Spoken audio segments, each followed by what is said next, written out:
Hey, what's up, people? This is Ike Love. I'm creating and author of the blog, The Viable Alternative, which is an inspirational blog where I share the wisdom and insights gained along my path to becoming a greater, stronger version of myself. And if you want to read more about these wisdom and insights, you could click on the window where it says description and you'll see the link, www.theviablealternative.com. Now, before I begin my topic of discussion, I wanted to just give you one teachable lesson that I've learned this week.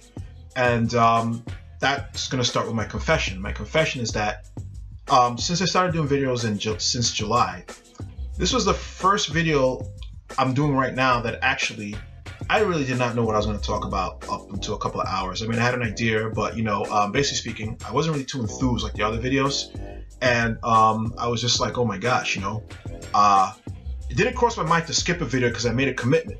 But my enthusiasm had run out, and my urge was to say, oh, just screw it. I'm not going to come up with another video until I can think about what to say. But here's the thing. Consistency is important in life. And in many times in life, we may start on an endeavor with full enthusiasm. But as we venture into the endeavor, there's going to come a point where the enthusiasm wears off.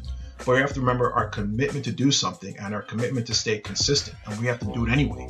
Even if we may not even think we're not going to like the outcome of the product that's produced. Fact of the matter is, if you want to be successful in life, you have to do things even if when you don't feel like doing it. And there are many people out there, many examples of people who've continued to do something even though the enthusiasm wore off, and that's called discipline. So I made a commitment to do a video once a week. So here the show must go on. So anyway, topic of discussion this week is self-appointment and appointing yourself the right to be successful. Now, I first touched upon this subject in my very, very, very, very first video I did about the viable alternative, where I explained the whole concept, and I talked about self-appointment, which is one of the four pillars of the viable alternative. The four pillars, to recap your memory, or to recap rather, are first, self-realization, self-appointment, self-discovery, and self-actualization. So today I want to talk about self-appointment.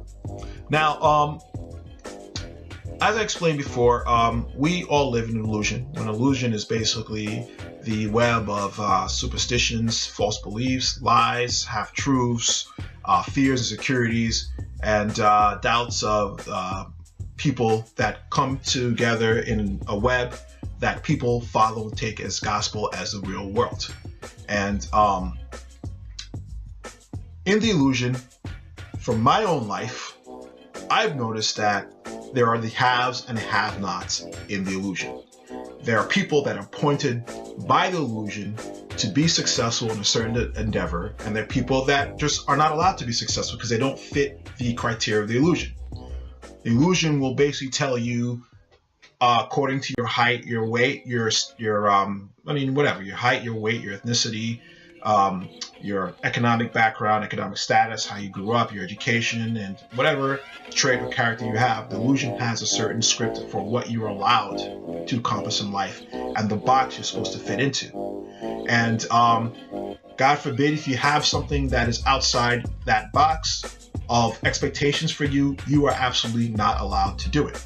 So of course, the illusion has the haves that are where the world is open to them, and the have-nots where they're basically not allowed to go after anything. So the brave person who wants to achieve something in this illusion basically has to employ the pillar of self-appointment, where they say, I'm not going to stick my middle finger up, but basically you know what I mean. Screw you to the illusion. I appoint myself the right to be successful. Screw your appointment. I'm going to do and be who and whatever I want to be. And in life and in history, the big examples, the shining examples of great accomplishments were people who appointed themselves the right to be successful despite the fact of the illusion that told them that it was not possible or they were not allowed to do it. And we'll see examples like, for instance, now let's take the very first non-white nation to industrialize, Japan. Japan was isolated for 300 years, and in 1850 was forced to open their borders for trade by America, or else they'll be blown to smithereens. And Japan obviously wisely complied because they basically had completely horribly primitive weapons compared to America. But they were so utterly disgusted by their backwardness, and they saw China being taken over by foreign powers and being carved with different foreign spheres of influence. And Japan was just like, hell no. And basically speaking, it appointed itself the right to be successful. It basically used its own internal resources and treasures and created its own unique vision for its success as a nation.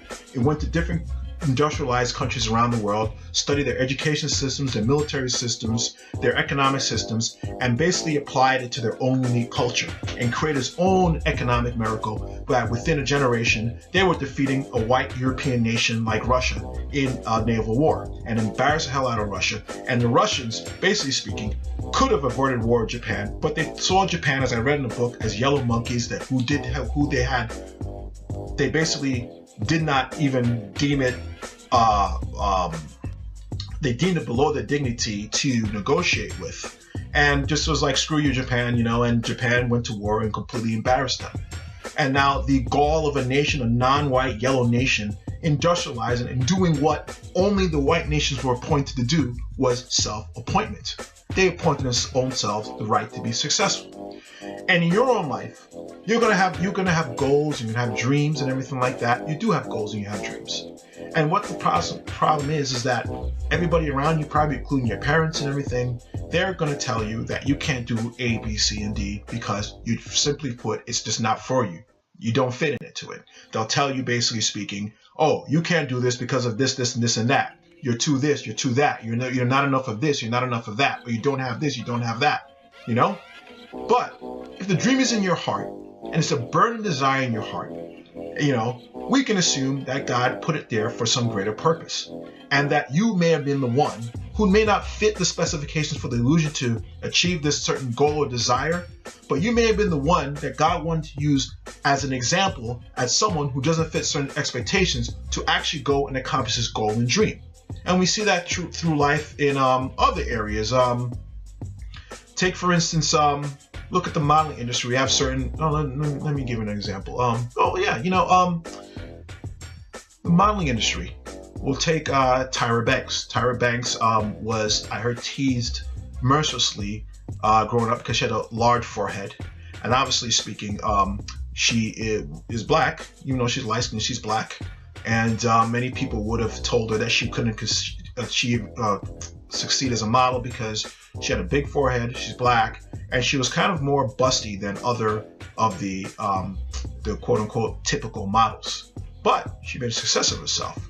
She was a top Victoria's Secret model. She parlayed her modeling career to being an actress, and then she had her own talk show. And so she was able to accomplish all this because she appointed her own self the right to be successful. She said, you know what, man, the world of delusion says that I have this and this, I don't have this and this and that, but I'm going to take what I uniquely have and create my own unique vision for what I want to do. So I encourage you, if you have a goal and you have a dream, and you don't fit the standard for you to accomplish that goal and dream, take what you uniquely have. Take the unique internal resources and treasures. Take the uniqueness of who you are, your own unique essence, and create your own vision. That's what your job is to do. The illusion is not your father, it's not your mother, it's not the arbiter of your success. It's not the grand, the ultimate judge of what you are or not allowed to do. You are the ultimate judge of what you are or not allowed to do. Because even if God put a vision in your heart, it's still up to you to get up off your behind and go garner the testicular fortitude, or the intestinal fortitude to go get up and do that thing, to gather the courage to go up and accomplish the life that you deserve to live and deserve to accomplish. Should I tell the story? I'll give an example from my own life. As you can see, I call myself, I'm ethnically ambiguous. I get my complexion, my light eyes, and my sandy brown hair color from my mother's side of the family. My mother's side of the family is very diverse. I have uncles and cousins with gray eyes and sandy complexion. I have uncles that look like black Arabs. They have very quote-unquote refined features, so to speak. And that's my mother's side of the family. But I don't get my features from my mother's side of the family. So I'm light skinned, so I don't get the features from my mother's side of the family.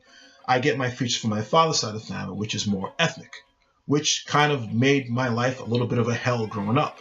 Because growing up looking like this, ethnically ambiguous, with the, light skin with the very ethnic features, on top of having developing severe cystic acne as a teenager, on top of that, just being very shy, very timid, due to the emotional abuse I had gone through growing up in my household. It just basically were the ingredients for a very rough childhood. So, I was called things as a teenager as ugly, and basically speaking, I did not dare go after a certain woman that I liked because I just felt I wasn't allowed to do it. I felt I wasn't given permission by the illusion to go after these specific girls. In fact, I felt because of the illusion, I wasn't even allowed to be a successful woman. Now, I had these friends of mine that were very, very good looking and had an easy time of it because the illusion appointed herself the right to be successful. The illusion said to them, gave them its blessing to be successful because they fit certain specifications. I didn't have the blessing of the illusion. I, basically speaking, was, according to the illusion, to sit in the corner and just basically pray that someone was to have pity in my poor soul and date me. And I'd be lucky if she was halfway good looking, And if she was good looking and she came and approached me, the illusion said I wasn't allowed to have them. I was going to lose them anyway. That was my script in life. So, growing up and into my late teens, I became extremely bitter because I saw all my friends around me having successful women, and I wasn't privy to that success because I really felt that I wasn't allowed to be. And I was pissed off at the world because it didn't give me the permission to have the things that I wanted in life. And it led to a huge amount of depression and just a huge rage within me because I felt the world owed me something and it wasn't given to me.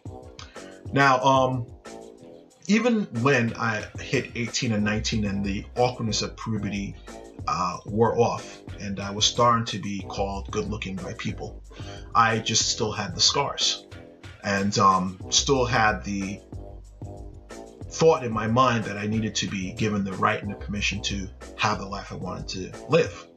So, I just was very bitter. But due to a certain series of events in my life, culminating me after coming out of depression and realizing I kind of at that time went through probably the worst period in my life and hit rock bottom, and I kind of survived through it. Started having certain revelations. One of the revelations I had was that, everybody who I saw successful was unique, and I had something unique to contribute as well, and I can have success in my own unique way. After having that, I started becoming inspired about how I can be successful, but I was still held back because I felt that people weren't giving me the permission to be successful. And the following year, due to my inspiration of the new year, I was so inspired by my goals, I said to myself, you know what, man? I'm not going to wait for anybody to be successful, to give me the right to be successful. I give myself the permission to go after the things I want to go in life. I give myself the permission. I'm the final judge and jury in my own life. And that was when things started to change in my life. That was when I saw the power of myself to create my own destiny for the first time in my life. That was when I would look at the success of my friends and I would imagine myself being successful just like them. That was when I saw my friends displaying certain qualities, I imagined myself displaying those same qualities. That was when I see them being successful, I imagine myself having their success, but in my own unique way. They had their own gifts and abilities that made me successful. I used to picture myself using my own gifts and abilities to have the success that they had. And surely, within a couple of months, my life completely changed. And funny enough, I got rid of the bitterness towards the world because I realized that it wasn't the world's job to give me the permission to be successful. It was my job, And so here was a guy that was called, I think one time, brutally ugly. I think I was 15. Someone called me behind my back brutally ugly. A friend of mine was nice enough to tell me that someone called me that. But the gall of me to take my life and go after and receive the things I wanted in life, to a point that even my friends I once looked up to will give me props, my goal was me appointing myself the right to be successful. So man, let me tell you this, man. The world does not owe you a damn thing. Now, it may imprison you and shackle you, making you think that it owes you something, such as its approval of you, so it can keep you shackled into your own limited box of what's supposedly possible for you. But you break out of that box when you give your own self the right to be successful. So, yeah, if you're angry at the world for not giving you the right to be successful, take that anger, instead of wasting the world and being angry at the world, channel that anger towards you appointing yourself the right to be successful, and channel that anger into that energy that you use to have success in your own unique way that's outside the box of the illusion and where it wants you to live in. Use that anger for positivity rather than negativity or feeling sorry for yourself and being a victim. You know, the great accomplishments in life that we're going to see are done, and actually the ones that are most inspiring are done by people who were appointing themselves the right to be successful, despite the fact that the illusion told them that it wasn't possible for them and they couldn't do it, and that it wasn't, and that made them feel that they weren't allowed to go after the success. Your inspiration is going to come from the fact that you appointed yourself the right to be successful and created it in your own unique way. And funny enough, the irony of the whole thing, that's when the illusion will come back and actually embrace you. It's a weird thing. You know, you get rejected and, you know, you're told you can't do something and you go and achieve it anyway. And then everybody like starts to praise and worship you as the great overnight success story and blah, blah, blah. And then, so oddly enough, you become now the standard. Everybody now who had similar conditions to you and they were told that they couldn't do A, B, C, and D because of having what you had, they come out of the woodworks now and try to live up to your standard and everything. And now everybody acts like they loved you all along and, like screw you. You know what I mean? That's just the disgusting attitude of the illusion and just the whole sheepish mentality of the illusion where everybody's set to follow some type of script and not try and express their own unique greatness, you know? So I encourage you, man, especially now in this new world we live in today where jobs are not certain. You know, it's not like our parents' generation where, you know, you start a job after college or high school and you work that job until retirement and you get to go watch and live off this fat pension or whatever. It's not like that anymore. There's not much, a secure job's not guaranteed to you. And plus most people are waking up to the fact that 9-to-5 jobs are a complete debacle, living working a cubicle for most of your entire life. People are now coming to a point where they want to, create something that reflects your own unique talents, abilities, curiosities, passions, and complaints about the world. So, you know, again, when you're coming down and confronting this new workspace where you're deciding what you really want to do in life, it's incumbent upon you now to look at what you have internally and use that to appoint yourself the right to be successful and create a unique life you want to live with without any apology of what the illusion has to say about it. So, I hope I didn't ramble too much here. I encourage you, get up and appoint your own self the right to be successful. Appoint your own self the right to be successful in the face of rejection, criticism, ridicule, and even discouragement from others. So, I hope this all helped. And if you want to, again, read more about my blog, go on www.theviablealternative.com. If you like this video, please subscribe to my YouTube channel, and also please share it to people who may benefit from this message. Take care, God bless, and peace.